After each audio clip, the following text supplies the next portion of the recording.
Yeah, it's such a great book. And I mean, because I've had such a brief time with it, I'm looking forward to just sitting down and reading it now, like at leisure rather than like under the clock. But it's just, there's just so many dimensions to it and impressions. Like I just love a lot of the images that have stayed with me about the characters and some of the settings and just imagining a different time in society. And how do you feel about where the world is at now compared to the setting of your book? Like, do you feel like we're heading for sort of a blend of that? I mean, do you think that, what do you think?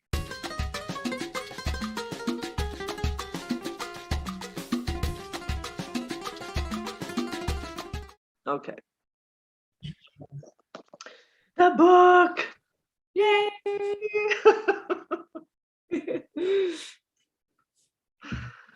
All right. Well, Brenda Kilhofer, Lynn Thompson meet for a double duty podcast today. This is Saturday, October 23rd, 2021. And we're super stoked this week because your book got published and we only met like a month or so ago. Yes.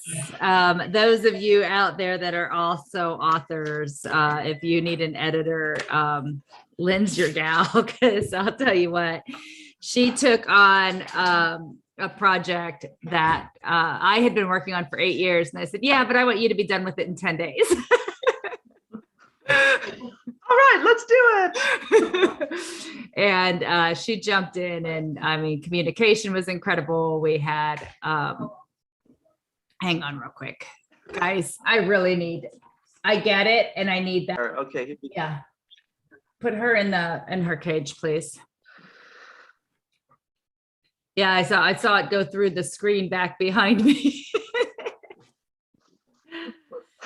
So my show is called Living on Purpose, and I've been doing this for quite a while. And your Cheap Mama, the Cheap Mama Way, is that? Cheap Mama Life. Cheap Mama Life, right? Yes. And what prompted you to start your podcast? Quite honestly, I was after COVID, and we had 9 months, I would say from March till September. Up to that point, for my business, for everything that I was doing, I did a lot of Facebook Lives. And I felt like in March, when COVID started, and then you had the George Floyd thing, and just boom, boom, one thing after another, I noticed myself shrinking back. Like I was, I can't, I'm afraid I'm going to say something to offend somebody. So better to just say nothing. Right. I mean, I think that was where subconsciously I was. So I wasn't doing any of that. And I had really just sort of, secluded myself in our quarantine world in my home, not going anywhere, everything. And even in my business, I wasn't doing even the Zoom meetings and things like that. It was just like, and in October of, I guess it was 2020, I just said, you know what, this isn't any way to live. I want to be pursuing my passion. I want to be pursuing my purpose. And I started building my business again. And I found some online networking groups. Cool. And as I got into the online networking groups, I met my publisher, Becky Norwood. And at that time, she and I had a conversation about relaunching the book I'd written previously, Spirit Slowly Fading, and rewriting it. I know there was a lot I wanted to shift and change, and I couldn't find the original document. It's on another computer somewhere that I get to try and extrapolate from there. And I just one day was out for a walk, and I had started this about 8 years ago, and I just knew that Hope Rising was the book. And about the same time, I met some folks that were doing podcasts, and they invited me to be on their podcasts. And I was on one with a particular network, and they were like, hey, would you do this with our network? Cool. So that's kind of how it started. And the Cheap Mama was just a clever name for a Facebook page that I had created maybe a year or two before that to build my business and my brand. And I was like, okay, how do we pull all of it together? I just felt like everything can fall into that Cheap Mama brand, you know? Yeah, why not? And you've got a busy life. You've got children and a husband, you got horses and dogs and chickens and goats. No goats. No, we have cows, but no goats. Not that the kids wouldn't love to have them, but I think we've drawn the line on, and that's like, no more. Yeah, that is a lot. Yeah. Well, yeah. So tell me more about your book. You said you started it 8 years ago, and you realized like a year ago that you wanted to really focus on getting that set up, and then you waited till there was a week left to contact me, which is great. It feels destined, Yeah, I actually just met Becky Norwood about a year ago as well. Mm-hmm. Yeah, through one of her connections, which was a referral from somebody I know in Canada. Okay. So, yeah, because I mean, right away, I just love the the concept. I mean, it's a little daunting, where the main character and her family are at in this book. I mean, it's daunting. It's also just so relevant and timely and pertinent. So yeah, just tell me more about, like, if you started this 8 years ago, you were obviously tuned in to things changing in the world. So yeah, I would say, probably, I mean, definitely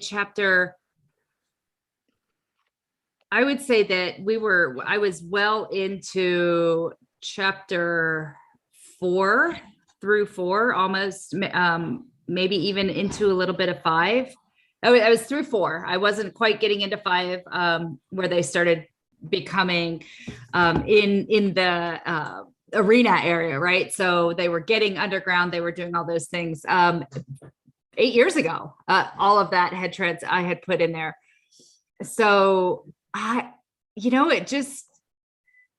what had inspired me originally then was I was actually doing some mentorship at some seminars that I had been through, and I was, staffing those, and there was a disagreement between staff and leadership or a change in policy that caused some of the staff to leave in the middle of one of these, longer seminar periods.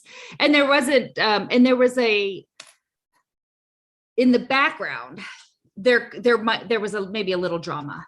There was definitely a division of whose side is whose side. Mm-hmm. And that inspired me as far as the main storyline of the book. And so you see that when Talia and Paul split off and they're off to do something different than Zira Kim and Grayson Doyle and the rest of the leaders. And so it was that inspired me. And through those seminars, I had learned so many valuable lessons, and in the context of a seminar room. And I thought, why not take these and put them to story? Mm-hmm. Like put them to, okay, if this were real life, so, some of those are, and of course, I'm not going to share what was a seminar room, because I certainly hope that people will go and explore their own personal development in different ways, and wouldn't ever want to give away the answers by saying, oh yeah, this was that exercise, or but it was some of those different exercises and the lessons that I had learned through that.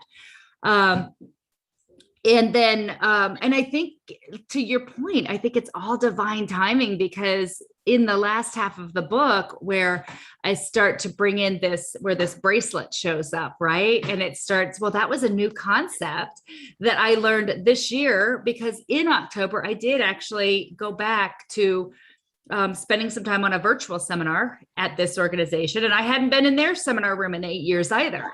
Wow. So I think it just everything just folded nicely into that creation. And I knew like somewhat the the whole frequency thing and or that shifting of our beingness. Like I understood the concept, but this time around I was actually introduced into a chart that had the different colors from I'll think of the name and I'll give that to you, but it's research that somebody else did years ago and that you can anyway. I was like, oh, that's kind of cool to give a physical indication, like an actual indication of where in that spectrum your beingness is. Well, I remember it always makes me think of the mood rings, right? Yeah. From the 70s. Yeah, I had one of those. I loved that. It was so magical. And I mean, that was probably, that was an early indicator of our, of how our bodies and our emotions play together. Right. I was going to say that I love the way so many lessons and revelations and insights are woven through the story. And I mean, how many people go and do personal training and then write a novel though? I bet a lot do. I mean, I think a lot of the I know a lot of people set those as goals in these trainings that I've been to. And that was essentially, so when I started my business, which is also a leadership and personal development business, I had literally put this book on hold, which in many ways I'm glad, because in this context, in a whole different way of learning personal development and leadership, through reading, through listening, through associating, I had so many other insights that I got to interweave. And I think you'll start to see in book 2 where that leadership group and those lessons start to come together, and some of the insights there. Yeah, it's such a great book. And I mean, because I've had such a brief time with it, I'm looking forward to just sitting down and reading it now, like at leisure rather than like under the clock. But it's just, there's just so many dimensions to it and impressions. Like I just love a lot of the images that have stayed with me about the characters and some of the settings and just imagining a different time in society. And how do you feel about where the world is at now compared to the setting of your book? Like, do you feel like we're heading for sort of a blend of that? I mean, do you think that, what do you think? Well, I mean, when I had that revelation, I mean, so I'll share one of my podcast guests, you guys have heard her many, many times, Ingrid Esafova. She's a spiritual intuitive. And one day she and I were talking and she said, you know what, Brenda, I just really feel that you need to be outside and going for walks outside. Prior to that, inspiration typically came to me when I was in the shower, some first thing in the morning, like all of my, she calls them downloads, but for me, whether it's Holy Spirit, God, whatever that is for you, those ideas, those things that would speak into my heart that, okay, this is something I get to do, would typically come in the shower. And I remember going out for a walk, and it was interesting because on the flip side, think of the time that we were in and all the conspiracy theories that people are throwing out there. So there's this other group of people that I know that are sending messages, don't go outside. They're spraying today. They're look at the chemtrails or whatever. Don't go outside today. And I was like, okay, she's saying go outside. They're saying whatever you do, don't go outside. And, and I just felt, you know what, I'm going to have for a walk. And I was out with my horse, and Ria and I were walking down one of it was just so clear. It was Hope Rising. Hope Rising is the book for now. The other can wait. And it was even more so hope, your business will grow because of the writing influence and the speaking influence. Hope Rising is the book right now. And so I was like, okay.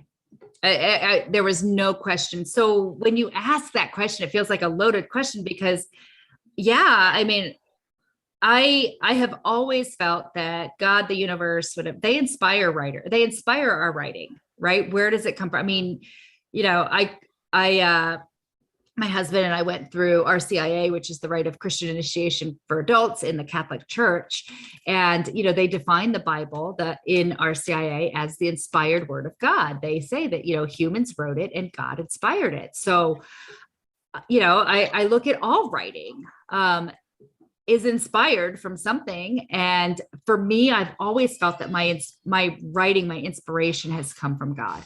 So is it a possibility? Is it absolutely? I mean, it's my spin, my interpretation. It may not be perfectly clear as to what God has said, but God has certainly influenced and inspired that writing. So yeah, I definitely think it's possible. I think a lot of that, and there's a lot of things that we see going that direction. Mm-hmm. And again, this was 8 years ago. So some of what's there makes a lot of relevant sense to what's happening today, and anybody can dream up that today. I don't know that 8 years ago, those types of things were certainly not in my spectrum of internet. And one of the things that I found really interesting as I wrote it 8 years ago is you'll notice that the New World is more of the conservative, life-saving, what today we would think of as conservative and life-saving, right? If you were to take the two pictures and say, okay, liberation or libertarians would be those constitutional, life-saving Christian, for the most part, are going to squeeze into that libertarian movement. And the more liberal thinkers and more, are all the New World, right? I mean, typically people are associating the Democrats with the New World and more the Republicans with liberty, right? And in my book, it's flipped. Yeah. It's completely flipped. And I looked at that and I'm like, I wrote that from just a spirit of writing. And this is the name, this is the idea that came up. And here 8 years later, that's a complete flip-flop as far as the theme. And I remember thinking, should I change it? And I'm like, no, I'm going with what I was inspired. Who cares what people draw from it and what conclusions? I mean, this was it's fiction. I made it up. Well, that's right. And the thing is that right now, it just seems like your book kind of parallels, just from what you described, it kind of parallels the upside down and backwards situation that we're in, where there really is doublespeak. You just exactly have to look at it backwards to even start to make sense of it. So, right. I think that we have these sort of, established ways of looking at things and the way that society is presented to us to understand it. And yet, like you say, it's fiction. You can say whatever you want. Right. Everybody else is making it up. It's just what you choose to accept or believe. Right. And that's really been through my biggest learn through all of this is just to truly question everything and to dig in and do the research, because I think so many people will blindly follow one side or the other and have no idea what, and even in this book, people are blindly following Zero Kim, trusting that, she really is about everything right. They're blindly following Paul and Talia, but believing that they're going to save them. And the reality is we each are responsible. Yeah, we're each responsible. Yeah. The choices that we make each and every day there's a ripple effect, so we get to start with our families and we get to affect the world and impact the world from there. Well, good for you for following your intuition a year ago. Yeah, each of our voices is really important too. And I think, we're each finding that through podcast and, and all the work that we're doing with other people, writers, editors. Yeah. So you have a sequel. This book ends very much to be continued. There's barely a blip. I went, what? That's the last page? Uh-oh. Yes. Yes, it, as I was writing, I realized I was, that, in the past book that I wrote, I didn't use dialogue to move the story forward. And as I worked on this and used dialogue to move the story forward, I realized, wow, it takes a lot of dialogue to move a minute I know, into like the future. Jump a few months forward. That's going to take forever. Yeah. We had to have a few areas where we bridged and jumped a couple months ahead. But yeah, so I realized that, it was going to take more than one. And who knows, it may be two or three. We'll see as we go. I sort of, I've read where people outline, and I did outline this originally, but about 8 years ago. Of course, when I picked it up 8 years later, I couldn't find the outline. So then I was flying by the seat of my pants. And that's very much kind of how I do fly. And I know you editing, you saw that at times, like, wait a minute, this room doesn't explain this. I'm like, oh yeah, that's not kind of how I thought it was back here. So let's merge the two together, or pieces that had forgotten, I know, and as you can see in the sequel, I bring back, I know you were concerned about Natasha's 380. Her 380. Yeah, her Browning 380. You were concerned about, well, where did that go? Yeah. So it is in the first section of the sequel. I felt so much better then. Yeah. And so I don't know if it's going to be 2, 3, who knows where it will go. And I just love one of the things that, and I shared with my husband, I haven't even shared this with you, I shared it with my husband.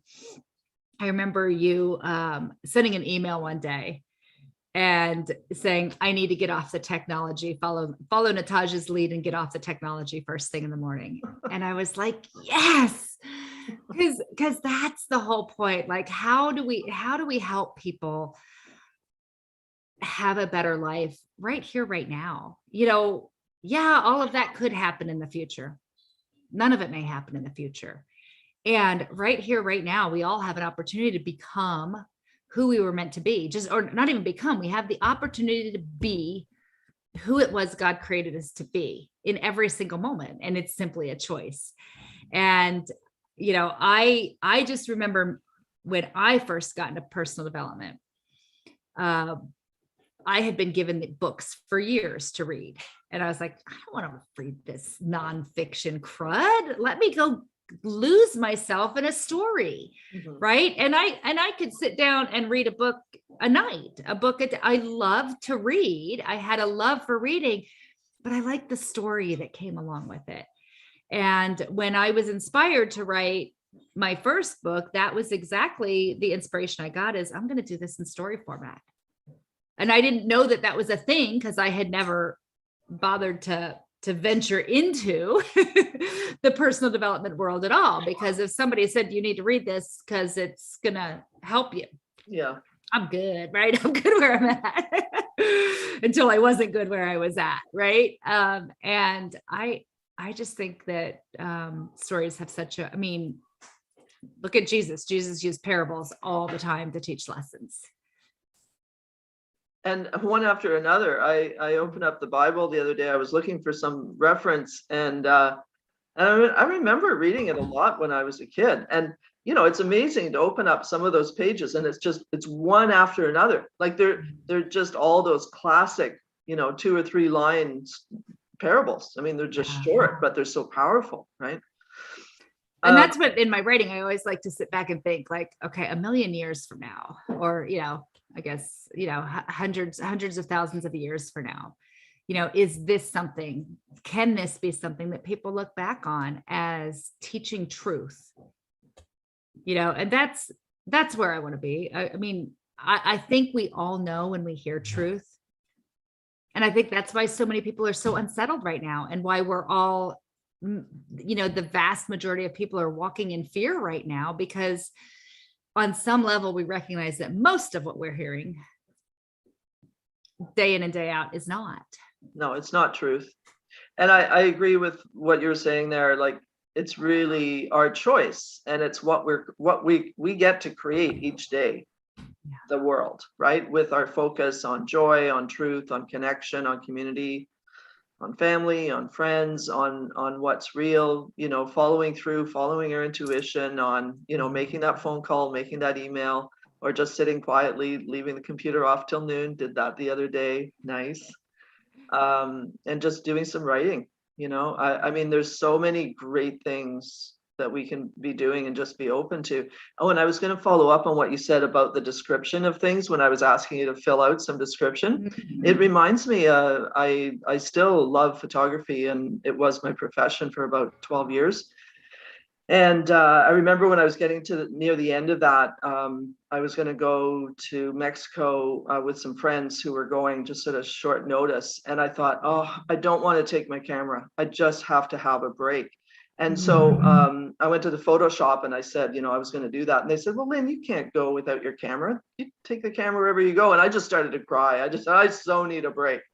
So what I did was I took crayons and a little book, and I drew pictures. And you know what I discovered was that when you draw it, you have to fill in every detail. So when you're writing a story, it's in your mind, but you've got to get it into the words so that the reader sees it too, right? Because like the camera, it does it one shot deal. You see it all. But when you're drawing, you've got to fill in, you got to look for those details, and you're responsible for filling them in. So yeah, it was just so great to be able to help you and say, I just need more of this. This doesn't quite, I can't quite see this. Tell me more about this. Right. Because it's super easy for me to have this picture in my mind. And, and I remember it, there was one piece in it, and I think I caught it. There was a piece where I had somebody coming from a different hallway, and I'm like, I never had that hallway before. Let's get rid of that hallway, because I intuitively, I knew now working with you that, okay, Lynn's going to ask me now how to write this hallway in, and boy, that's good. Writing it in is going to be a whole lot harder than taking it out. Well, and I just love, I love that. And I love the consistency of, it's going to take us a few hours, and later, well, we got there in 2 hours. Oh, wait a minute. That wasn't the same amount of time. So how'd that work, right? Yeah. I mean, it's just fun. I mean, it's like running a marathon, and instead of, doing a long journey, we really jumped in there together, and it was really fun. Yeah, so I want to flip the questions around here real quick for a second. Okay, well, let's take a pause on the recording. Thank you so much, Brenda. All right.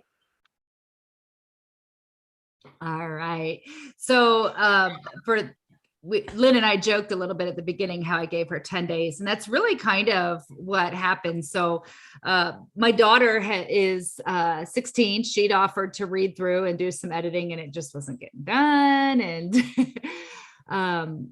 And I was listening to it and finding different things, which was something Becky had suggested.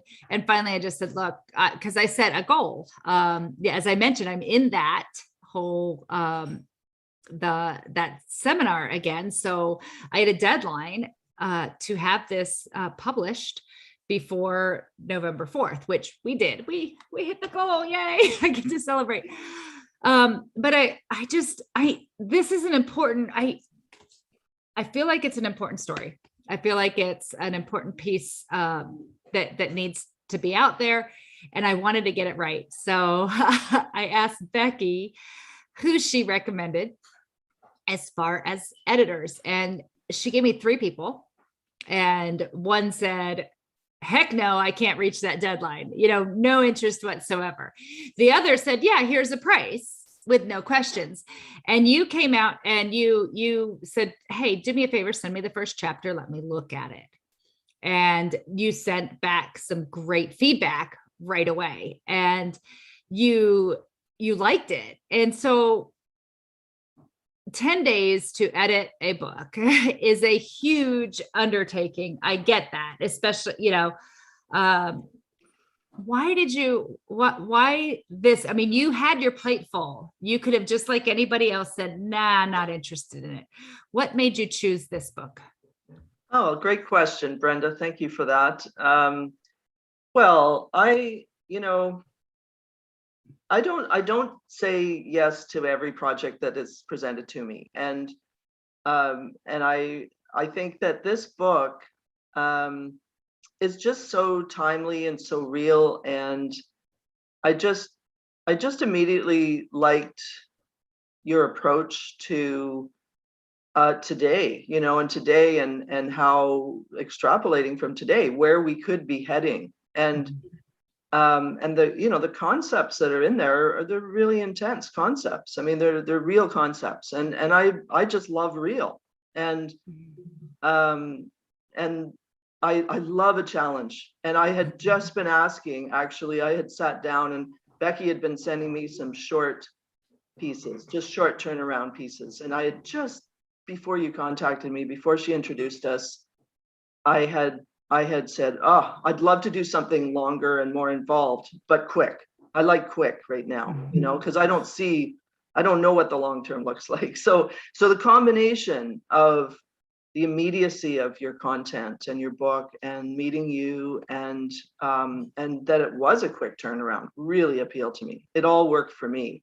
And I knew it was going to be intense. And we had to work out when we were going to be able to talk. And I just thought, okay, I'm going to do this chapter by chapter. I'm going to send you chunks to review and keep going. And we did it. So, And it didn't help that I chose to take vacation in the middle of it, right? we were on, yep, I was just going to say, you were on the road, you were in different time zones, and you let me know where you were going to be and when you were going to be available. And I worked around that. And I could have worked on that I mean, we went Wednesday to Thursday, and the following Thursday. And I knew that I could have worked during the day on Wednesday, and I kept thinking about it and putting it off till the evening. So I stayed up all night, and then just in time to go through the final changes over 3 hours with you the next morning. So it was intense. I actually just did that on something last night, so I haven't had much sleep. But I really enjoy that, though. I love magic. I love serendipity,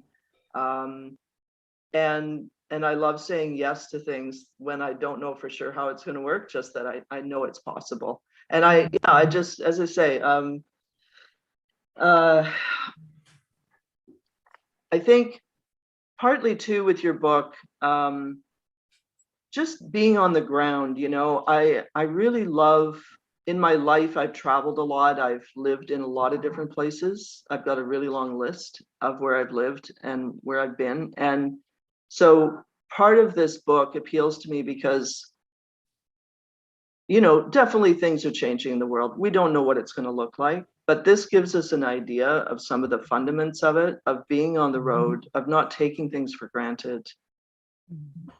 Of putting your life lessons into action, into reality, right? And so this draws together so much of what I've been learning and what I keep learning in my life too. So I just felt such a resonance with it right away. And then, of course, as I kept reading, I kept wanting to keep reading. So yeah, I'm terrifically appreciative of Becky Norwood. It's Spotlight Publishing for introducing us. Absolutely. Yeah, I don't feel like without her and her heart, I would have even ventured back down this road again as quickly as I did. So tell me, what are some of the biggest takeaways for you? I'm always interested in, okay, did I achieve my objective? I mean, you've read it from an editor's eye, you've read it. And I know you've taken some things away from it. What are some of the biggest takeaways that you think others could take away from reading this book? Okay, another good question. I'm really glad I had the chance to read the book ahead of this conversation. Well, yeah, again, the idea of unplugging from media and taking the time to be still and journal and read truth, I think is so important. Discerning intuition, discerning and trusting your intuition, huge piece.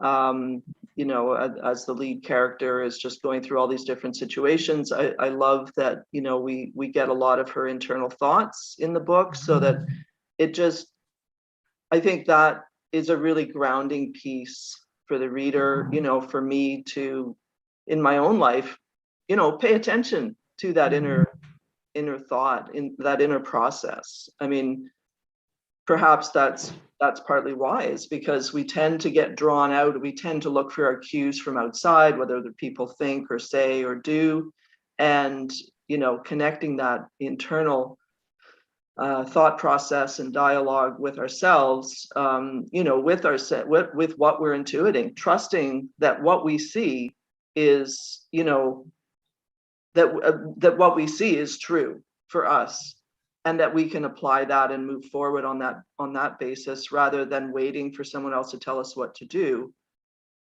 Yeah, obviously that's a big one, because especially especially right now, when everybody's, you know, we're being bombarded by a lot of messages. So we've got to pay attention to our intuition, and it could make us feel crazy sometimes, thinking, you know, am I the only one who sees that this is total non-truth? Right. What else? Courage, for sure. What courage means, how that shows up in different people, how that shows up in me. What it's like to be courageous and act from that place, what it's like to step back from that and not be sure. It's interesting that you bring up courage, because for me, through this writing of and getting the book out, that was something that I felt like I had an opportunity to really step into, was courage to really push through, finish it, and put it out there. Well, congratulations. I couldn't have done it without you. And likewise. Well, it's yeah, it's a really good feeling. It's definitely a proud moment, and an impressive moment. There's also trusting others. There, you know, there's that exercise where you know, where you think, you know, you've got that double thing of being responsible for yourself, and also trusting that someone else is going to do something that you can count on, right? Not to give the whole exercise away, but that's, you know, that's a challenging piece. I think, you know, we tend to really want to be independent, and I know that it's really challenging for me to delegate and to trust that somebody else is going to be able to have my back and do as good a job as I would hope to, or better, you know. If they don't do it as well as me, then I feel better. If they do it better than me, then I feel less. That's weird. Right. Whereas interdependency, where we can all lift one another, right? A rising tide raises all ships. There you go.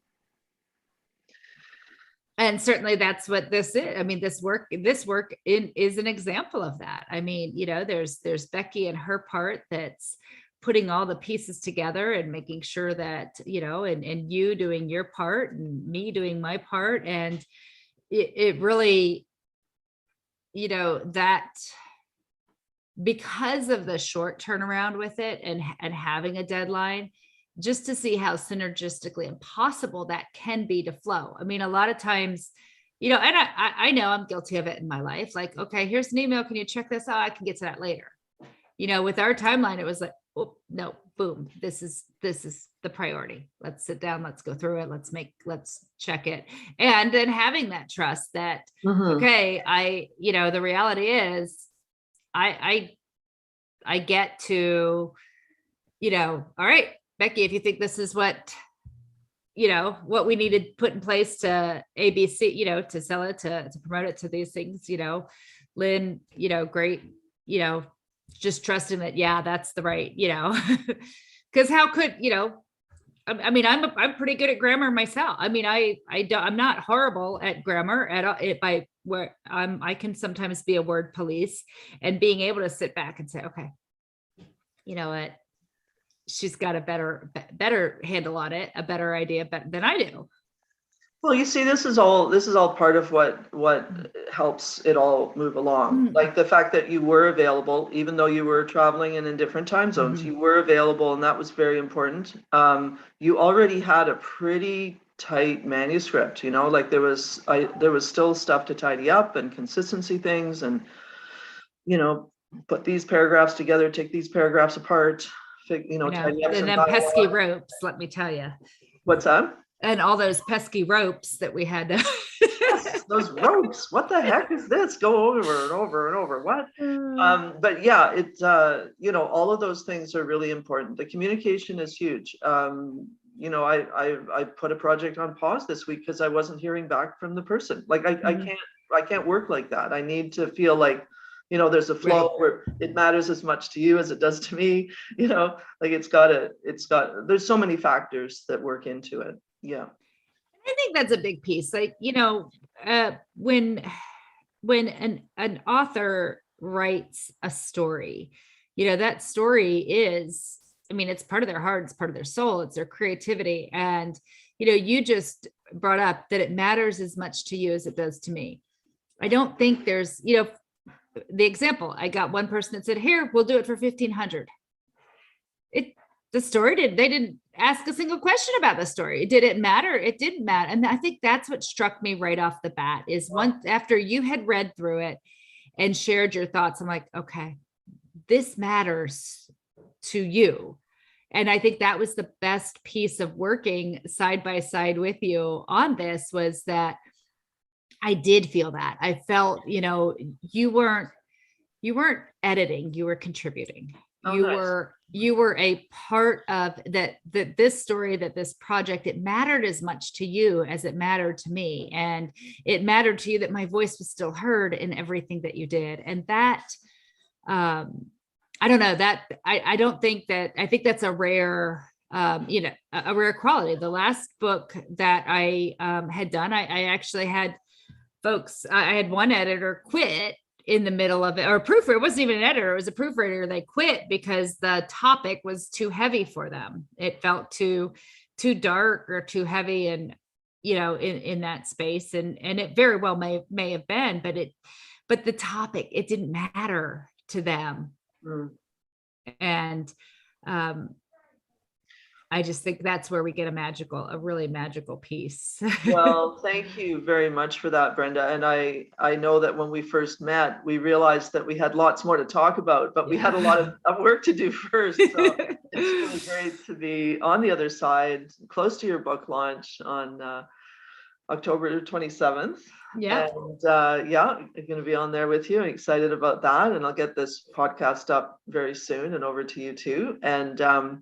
And yeah, I mean, just. And speaking of our launch, I'm not sure if you know this. I want to congratulate you. And I never would have expected us to be in that topic, but on the Kindle version with our pre-launch team, we are already a #1 new release in political philosophy. Wow, I love that. Who would have thought it was political philosophy? Not me. You know what? That makes but sense. It is cool. That is cool. Really cool. Thank you so much for telling me that in this moment. Yeah. And I majored in philosophy, and I took some political science and critical thinking, and then overall in Kindle, it's #9 in political philosophy, 16 in Christian fantasy. Wow. And 17 in consciousness and thought. Wow, I love that. So, I certainly, and that's the magic that I think Becky brings in, is knowing where to sell it and how to sell it. Because I didn't necessarily, I'm like, oh, it's a self-development book. That's a story, I mean, that's the magic of the, all of us coming together and collaborating and co-collaborating and making. This is, congratulations to you, because this is as much your project as it is mine. And well, thank you very much. And it's my pleasure and honor to be part of Hope Rising. Yes. And and that's kudos to, I mean, you and I both, I love that cover. And I think even now seeing it in print and just the glow of that sunset. Yeah. there, or sunrise, whatever it might be. Whatever it is. It's quite beautiful, and it's so compelling. It's such a compelling cover. Yeah. So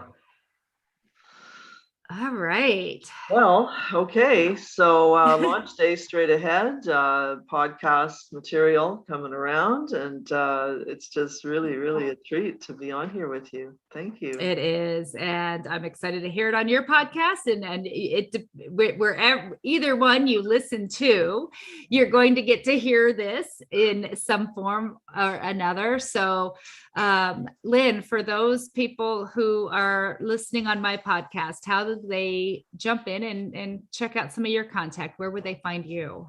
Yeah, I have a relatively new website. It's called livingonpurposecommunications.com. Wow. Yeah.